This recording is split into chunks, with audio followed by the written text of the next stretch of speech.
Բարև ձեզ, եկել եք պատարագին մասնակցելու, մասնակցում եք Սուրբ Պատարագի, թե կեղծ պատարագի։ Սուրբ Պատարագի, մենք միշտ մասնակցել ենք Սուրբ Պատարագի։ Ուրացող սրբազանի ձեռամբ իրականացվողը Սուրբ Պատարագ է։ Բայց դուք եք որոշում ուրացողը թե ուրացող չի։ Իսկ Նիկոլ Փաշինյանն է որոշում ով է կարգառույց լինելու, ով ոչ։ Հետևաբար մենք Ձեր ղեկավարն է որոշում ով է լինում։ Մենք եկել ենք Պատարագի, Սուրբ Պատարագի։ Միշտ եք գալիս այստեղ, պարոն Բագրատյան, ես ձեզ առաջին անգամ եմ այստեղ տեսնում, հաճախ եկող եմ։ Հարցեք ամեն օր, ոչ թե մի օր։ Եվ քանի տարի այդպես։ Արդեն մոտ 20։ Ճիշտ ասած, ես այստեղ մարդիկ եմ տեսնում, որոնց երբեք չեմ տեսել, ինքս լինելով այստեղ հաճախ եկող։ Կարող եք մոտենալ, ոմա վաճառներից սկսած, բոլոր քահանաները, բոլորը ճանաչում են։ Ամեն օր այստեղ մարդիկ են բազմաթիվ ԿՊ-ականներ, որոնց ես առաջին անգամ եմ տեսնում այսպես խիտ,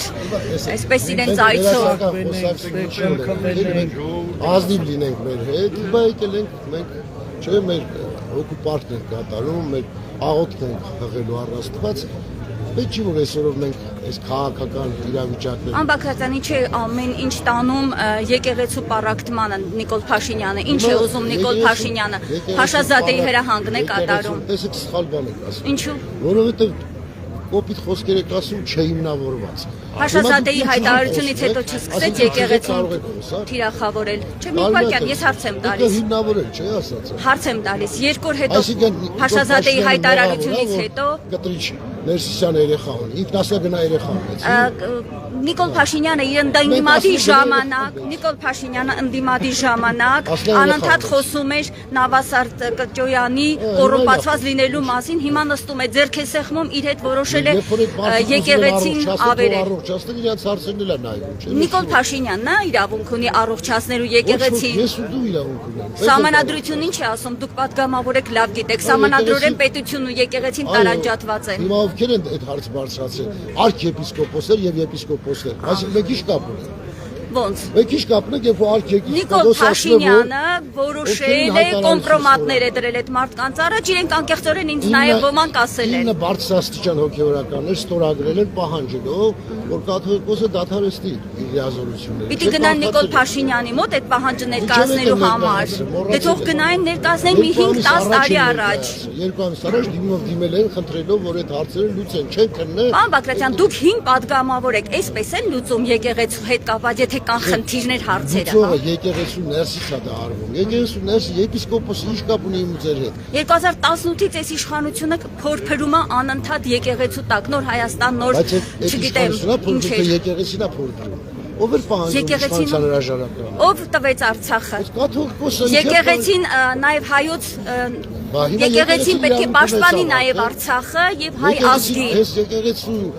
նաև հովանավորները ամեն ինչ արեցին որ Արցախը հանձնեն։ Ինչով է, ինչ են արել։ Երրորդ նախագահան ամեն ինչ։ Ինչ կապ ունեն նախագահները երկրորդ, երրորդ եկեղեցու հետ, կաթողիկոսի հետ։ Երկիրը չեն կազմակերպել պաշտպանություն։ Ինչու են կեղծ լուրեր անընդհատ պտտում այս վարկաբեկում մեջ կաթողիկոսին։ Անհարմար չէ կզգում 10 միլիոն հայերի վեհափարն է։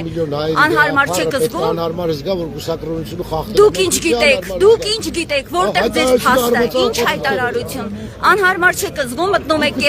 անկողին մարդկանց անձնական կյանք։ Այո, ես գլխավոր խմբագիրն եմ Հայք Նյուզի։ Այդ դուք պետք է ինձ ասեք, իսկ ինչու եք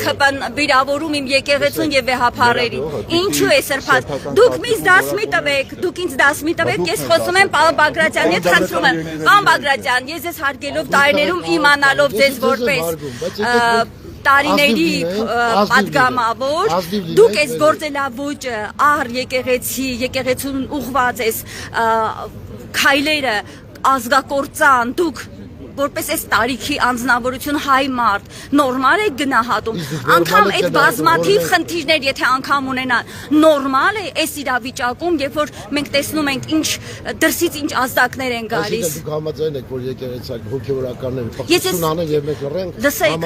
իսկ դուք համաձայն եք, որ պղծություն է անում վարչապետը եւ մենք լռենք։ Արշակի քերը կնոջ այդ պղծությունը։ Ինչ եք խոսում, որտեղից այդ փաստերը։ Ապացուցված հանգամանք։ Որտեղից է ապացուցած, որտեղ է մտել։ Կոմիտեն ներկայացրել։ Քննչական կոմիտեներ բոլորն էլ ուղղորդվում են մեկ անձի կողմից, դուք վստահում եք։ Այդ մենք աբսուրդի կհասնենք։ Չէ, բայց աբսուրդ է, որ SMS-ներով մարդիկ գործից ազատվում են մեկ անձի կողմից, դա աբսուրդ է։ Ես ձեզ առաջարկել գործից ազատեք, դուք որոշեք, չեք ուզում մի ազատվեք։ Հիմա ես առաջարկում եմ։ Ես եմ կառավարությունը ով հայտարարեց, Նիկոլ Փաշինյանը չհայտարարեց, որ ինքն է։ Դե ասում է ես եմ այդ բոլորին ուղղորդողը ինքն է։ Դա ինքն է, ես եմ, դուք եք։ Ինչ եք պարակտում, լավ, մեկ վերջին հարց։ Ճիշտ է, այսպես վարվելը պարակտել հայոց եկեղեցին, որը լրջագույն կառույց է մեր ինքնության պաշտպանության, պահպանման։ Եկեղեցին չի պարակտել։ Դուք վտանգ չեք տեսնում այս գործելավոճի մեջ։ Պետությունից հետո երկրորդ բարձրագույն սրբությունն է։ Ինչու է ուրեմն այսպես Չունի այն մարդկանց հետ, ովքեր պղծությամբ են զբաղվում։ Դա եկեղեցու հետ իշ կապ։ Ինչու եք այսպես համայն աշխարհով վարկաբեկում մեր եկեղեցին։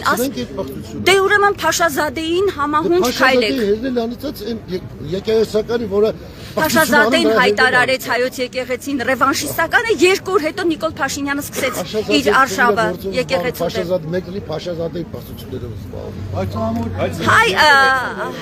կներեք, Վատիկանը, Հռոմի Պապը, Վատիկան կառույցը, ասենց սրբության սրբոցա, որ որևէ կաթոլիկ եկեղեցու ղեկավար չի համարձակվի Հռոմի Պապին մի բան ասել։ Չի համարձակվում։ Ոնց, էտով։ Արքեպիսկոպոսների դատեցին, եպիսկոպոսների Մի րոպե։ դատեցին մանկապղծության համար։ Բայց երբևէ եղել է, որ ամբողջ աշխարհով մեկ է քարուքան դանել, ինչպես անում է Փաշինյանը։ Դատվել է մանկապղծները։ Մի րոպե, բայց Հռոմի Պապն էր հարցը լուծողը, ոչ թե վարչապետ, ասենք օրինակ Մակրոնը կանի տենց բան, որ անում է Փաշինյանը։ Սխալուներ, թող կաթողիկոսը լուծել է սա։ Մի րոպե, Փաշինյանը ինչ իրավունք ունի խնդիր լուծելու, սահմանադրություն գիտեք։ Սահմանադրությամբ եկեղեցին պետությունը տարանջատված է, թողնենք լուծեն իրենք։ Ինչու եք խառնվում։ Պետք չէ խառնվել։